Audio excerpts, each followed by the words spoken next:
Vous l'avez sûrement vu, la hausse des taux bancaires est en train de complètement tuer justement le marché de l'immobilier.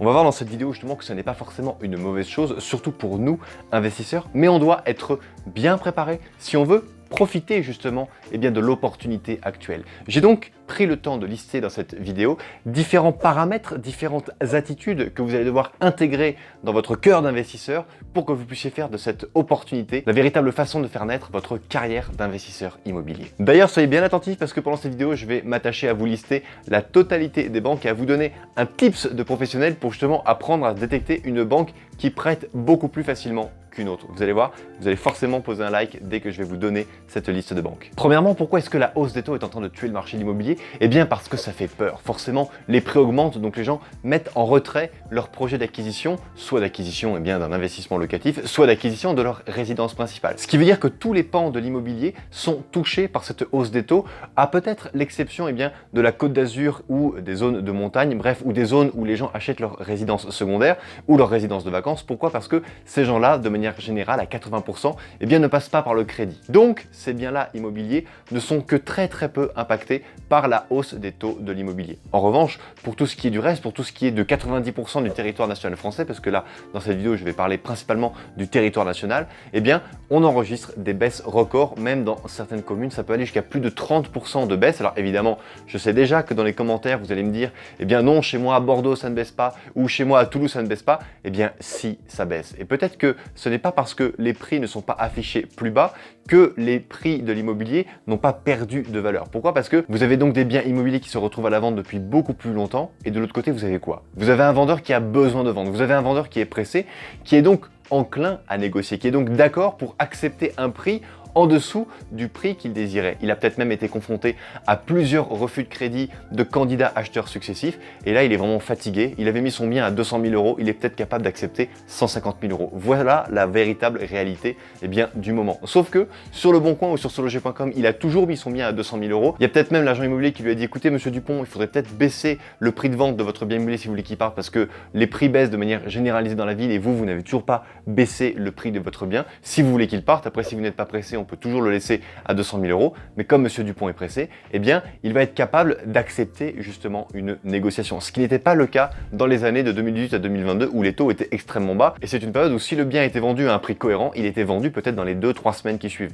Ce qui n'est pas le cas aujourd'hui. Aujourd'hui, les gens prennent le temps parce qu'ils ne peuvent plus emprunter autant, à salaire égal bien sûr, qu'ils le pouvaient il y a encore 2 ans. La différence c'est quoi? C'est qu'une personne qui gagnait 3 000 euros par mois pouvait emprunter plus il y a 2 ans qu'aujourd'hui. Une personne qui gagnait 3 000 euros par mois il y a 2 ans pouvait peut-être emprunter 250 000 euros, alors qu'une personne qui gagne 3 000 euros par mois aujourd'hui ne peut peut-être en emprunter que 180 ou 200 000 euros. D'où la possibilité du contexte actuel de pouvoir négocier. Et s'il vous plaît, ne vous arrêtez pas au prix de vente. C'est pas parce qu'il y a marqué sur Le Bon Coin que ce bien-là vaut tel prix, que vous allez l'acheter à ce prix-là. Moi, je n'ai personnellement jamais acheté un bien immobilier qui était vendu sur Le Bon Coin au prix où il était affiché. J'ai toujours négocié parce que lorsque vous regardez sur Le Bon Coin, ça n'est absolument jamais rentable. Ce n'est jamais rentable. Parfois, vous pouvez peut-être trouver des biens immobiliers qui juste s'autofinancent, qui respectent la règle des 70%, mais en aucun cas, c'est rentable. En aucun cas, vous allez avoir un cash flow de 100, 200, 500 euros par mois sur les biens immobiliers qui sont présentés sur Le Bon Coin. Il va falloir négocier, il va falloir optimiser les conditions de financement, il va falloir optimiser la fiscalité et surtout optimiser la finalité, le type d'exploitation justement du bien que vous allez acheter. Est-ce que vous allez l'exploiter en colocation, en location courte durée, en location meublée classique? Est-ce que vous allez l'exploiter, je ne sais pas moi, en LMNP réel, en BIC réel, en micro-foncier, en foncier réel? Bref, il y a différentes joyeusetés que vous pouvez choisir pour arriver à faire en sorte que votre bien soit rentable, mais vraiment faites attention, profitez de cette magnifique période pour négocier vos biens immobiliers. Un autre avantage énorme de notre période, c'est que vu que les banques facturent des taux d'intérêt plus importants aujourd'hui qu'il y a 2 ou 3 ans, les banques gagnent plus d'argent, donc elles peuvent prendre plus de risques, c'est-à-dire qu'elles peuvent accepter des dossiers beaucoup plus moyens qu'elle ne le pouvait avant. Avant, lorsqu'une banque prêtait à 1%, elle ne pouvait pas se tromper sur le profil de l'acquéreur. Il fallait donc absolument avoir le CDI, avoir de l'apport, payer les frais de notaire. Bref, il fallait vraiment que la banque soit sécurisée vraiment avec ceinture, bretelle, parce qu'elle ne pouvait pas se permettre le moindre défaut de paiement parce qu'elle aurait perdu de l'argent sur ses intérêts. Aujourd'hui, avec des taux d'intérêt qui sont beaucoup plus importants, à 4, 3, 4, 5%, la banque peut accuser quelques pertes sur certains de ces dossiers. C'est la raison pour laquelle vous avez beaucoup plus de dossiers qui sont acceptés, déjà parce que la banque a besoin de prêter de l'argent, parce que c'est vraiment son gagne-pain. Il est donc facile de comprendre que les banques aujourd'hui, en facturant des taux d'intérêt plus importants, peuvent prendre plus de risques et donc prêter plus facilement à des gens qui ne sont pas munis du Saint Graal qu'est le CDI et qui peuvent donc avoir un CDD, un contrat d'intérim, qui peuvent être justement à mi-temps ou qui peuvent simplement être en période de réflexion. Pourquoi? Parce que lorsque vous financez un investissement locatif, c'est le locataire qui, avec son loyer qu'il va payer, va payer le crédit locatif. On va donc plus s'attacher à regarder le dossier du locataire que clairement le dossier du porteur de projet, parce que ce n'est pas le porteur du projet qui va payer le crédit.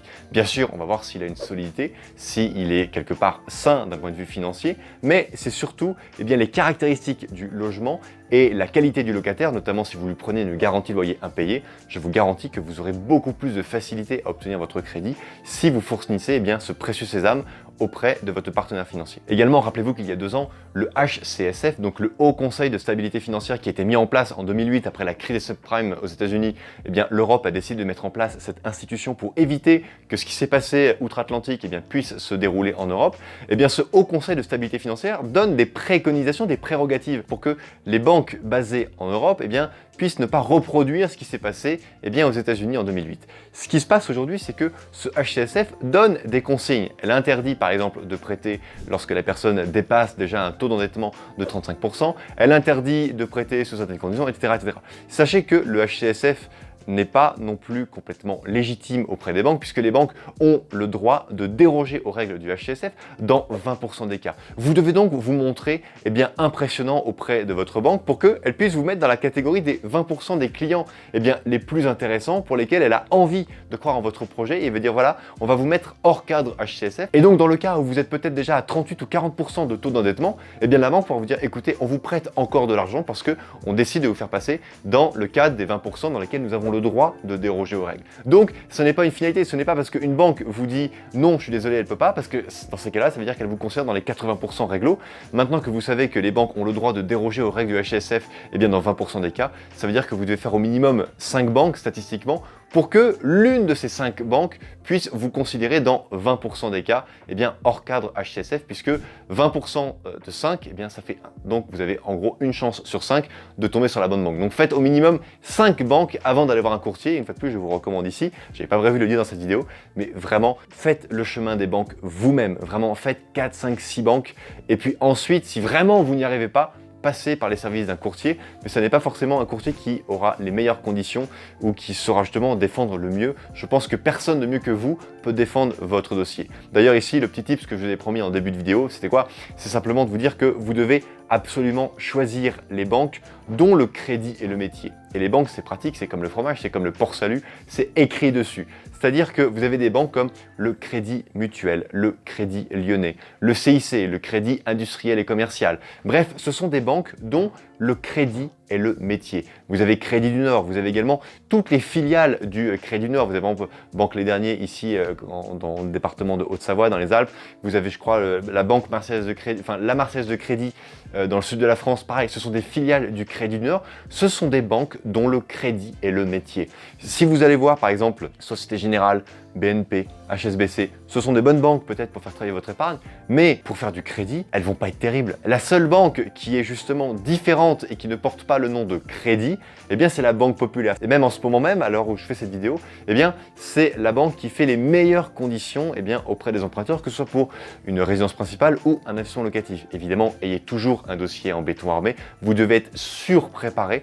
Vous allez vous battre avec un banquier qui va vous poser plein de questions, mais qui a envie de devenir votre partenaire. Il doit donc y avoir une sorte d'opération séduction parce que vous devez lui vendre votre projet. Donc voici les quelques banques que vous devez visiter en priorité et n'hésitez pas à liker la vidéo si vous avez trouvé ça intéressant. Et également, n'oubliez pas, vous avez le droit de renégocier votre taux tous les ans. Donc si aujourd'hui vous achetez un bien immobilier là en 2024 à 3, 4, 5, 6%, c'est pas grave. Si en 2025-2026 les taux redescendent, vous pourrez renégocier à la baisse votre taux d'emprunt, ce qui veut dire que vous rembourserez aurez moins de crédit, vous allez faire baisser vos échéances, tandis que eux, vos loyers vont continuer d'augmenter et vous aurez acheté un bien peu cher. Ce qui veut dire qu'en ce moment, vous avez vraiment l'opportunité de bénéficier du double effet qui se coule, c'est-à-dire acheter des biens peu chers avec certes un taux qui va être important, mais ce taux, vous allez le faire baisser dans le temps. Ce qui n'est pas le cas avant, parce qu'avant, on empruntait à 1%, on achetait très très cher, on pouvait simplement négocier le bien, mais on ne peut plus renégocier le taux. Alors que là, vous allez justement pouvoir avoir un bien immobilier que vous allez acheter peu cher et pour lequel vous allez avoir un crédit immobilier qui va être renégociable. Vous devez donc vraiment bien maîtriser ce paramètre-là et la meilleure manière de le maîtriser, c'est de télécharger le tableau que je vous mets ici, le calculateur des investisseurs intelligents, qui justement va vous permettre d'arriver à maîtriser la totalité des paramètres financiers, fiscaux d'un bien immobilier. Vous devez donc impérativement le télécharger en cliquant sur la première ligne qui est située sous la vidéo dans les commentaires ou en cliquant sur la fiche qui se met juste là au-dessus de ma tête.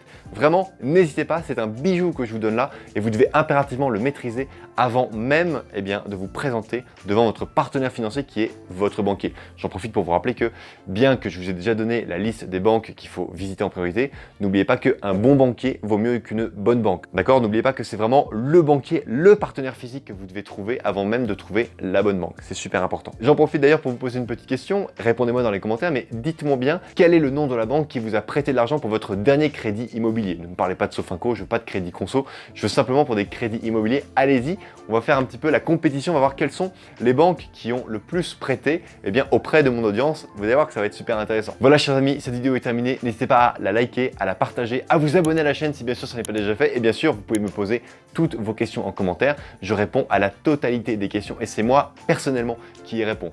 Merci à tous et comme d'habitude, n'oubliez pas, crise ou pas crise, on fait la route ensemble. Ciao!